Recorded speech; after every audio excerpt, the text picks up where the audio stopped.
Extremely old.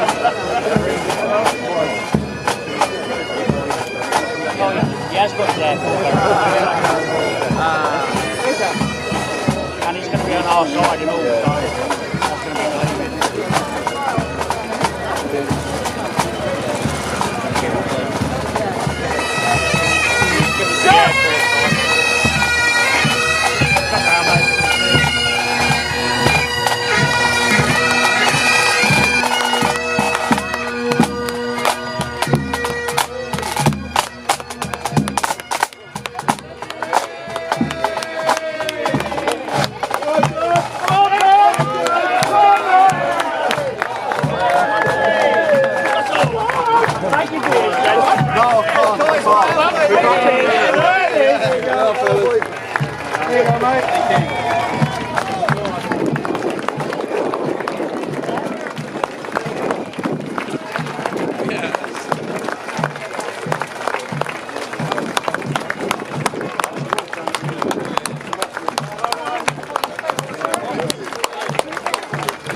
Rob.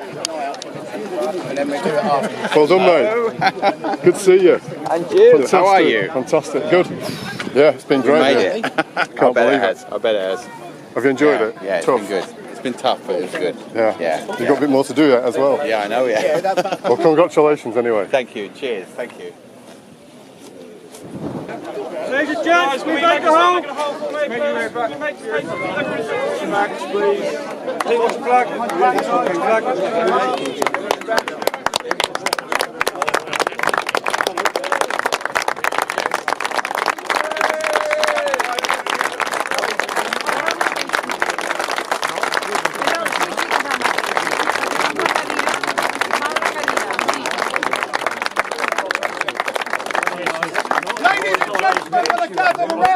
For those who don't know, this remarkable bunch of people in white shirts set off at 6 p.m. on the 4th of June at Tarrant Ruston Airfield in Dorset.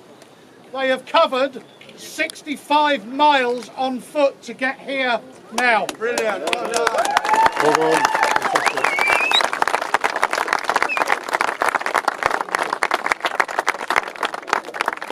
And then, just to rub it in, they're going to do another 10 miles this afternoon because it's the 75th anniversary and therefore they have to do 75 miles. You wait till it's the 100th anniversary.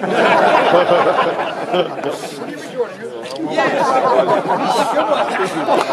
I've done two really difficult things this morning. First of all, getting out of bed.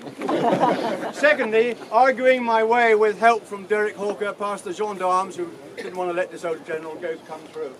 Because there were some very important people on the bridge, they said. And here you are. Well done. Thank you very much. Not only have you done that physically, but you're going to raise us a hell of a lot of money, which we will use to help veterans back in the UK. Thank you all very much for that.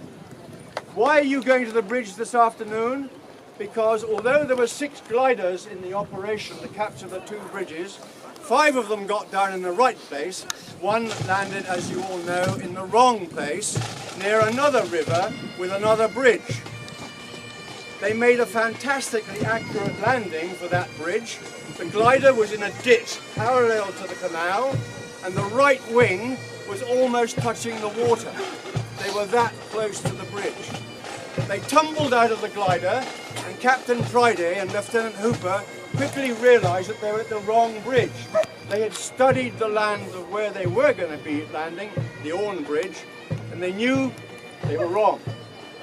They assured the glider pilots it wasn't their fault, because if the glider had been released at the right place, they could not have got to the D bridge on the glider. They wouldn't have had time to get there. So it wasn't the glider pilot's fault. The error came in the navigation by the Halifax bomber. And you can't blame them. They were being shot at, there was flak, and they were taking evasive action and so on. So that's why they got to the wrong bridge. But having got on the ground safely, Captain Pridey said, well, we came to capture a bridge, let's capture a bloody bridge. So they attacked the bridge, killed a few Germans, and then retired to a safe area. They left all their kit in the glider because they were afraid of being machine gunned before they got out. So they only had what they stood up in. Their heavier kit was left in the glider. A short time later, Captain Pridey said to Lieutenant Hooper, go off with 2 men to that wood I can see in the distance and see if that wood is safe, clear of the enemy. So Hooper and 2 men went off. And a short time later, the 2 men came back and said, Captain, Mr. Hooper says it's all clear. And just at that moment, they heard Mr. Hooper talking in a loud voice coming down the road. But he had his hands in the air and he was being escorted by a German with an automatic. After the 2 men had left him in the wood on his own, a German party coming from another bridge to see what was going on had found Lieutenant Hooper and captured him. They were walking him back to the other bridge to say, here we've got a prisoner. As they got close, with Pridey and his men lying in the ditch, they saw silhouetted against the sky Hooper with his hands up and a German behind him. And Pridey at one moment said, jump, Tony! And Hooper jumped into the ditch and Pridey opened fire with his Sten and brought the German down. Unfortunately, the German had his finger around his trigger. And he went, ah! One bullet hit Captain Pridey's map case and broke all his chronograph pencils. He was really upset about it. But the other bullet hit Sergeant Rayner in the shoulder. And for the rest of his life, Sergeant Titch Rayner dined out on the story that he was the only man shot by a dead German. And he loved telling that story. And turned round, loved Sergeant Rayner.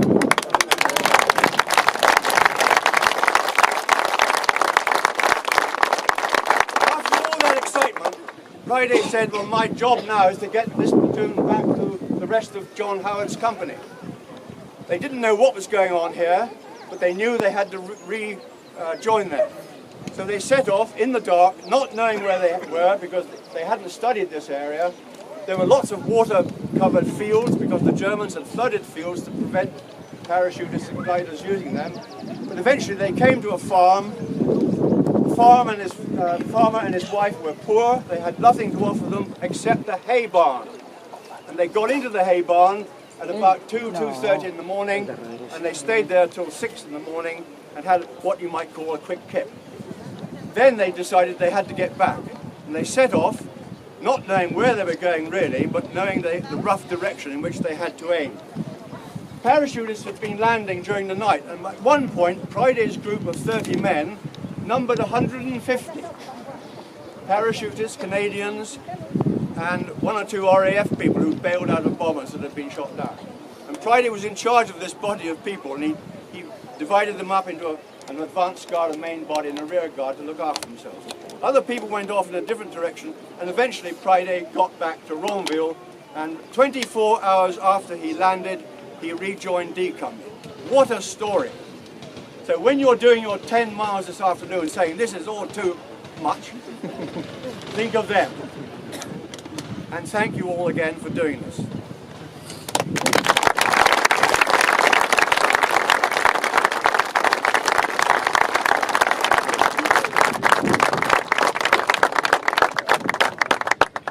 I'd now like to introduce you to our friend and supporter here in Bénouville year after year, Mr. Bellomo the Mayor.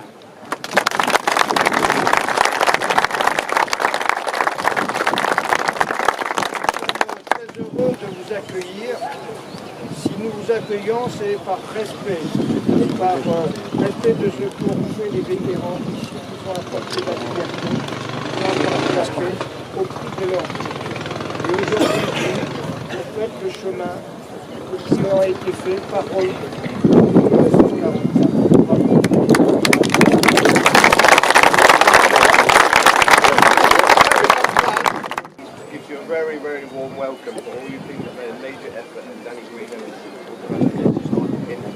respect for the veterans helps to bring peace to the future. Thank you.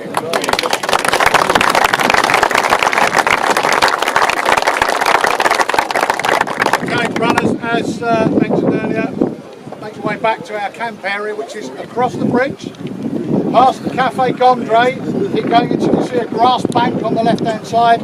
Up the grass bank, that is our camp area. We're going to head back there now, and then we need you to assemble in the museum car park for about 1300. If you make your way there for then, we're then going to load up and go over to the River Dee.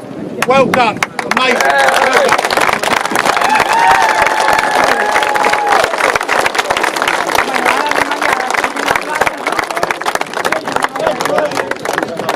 Hip hip! Hooray! Hip hip! Hooray!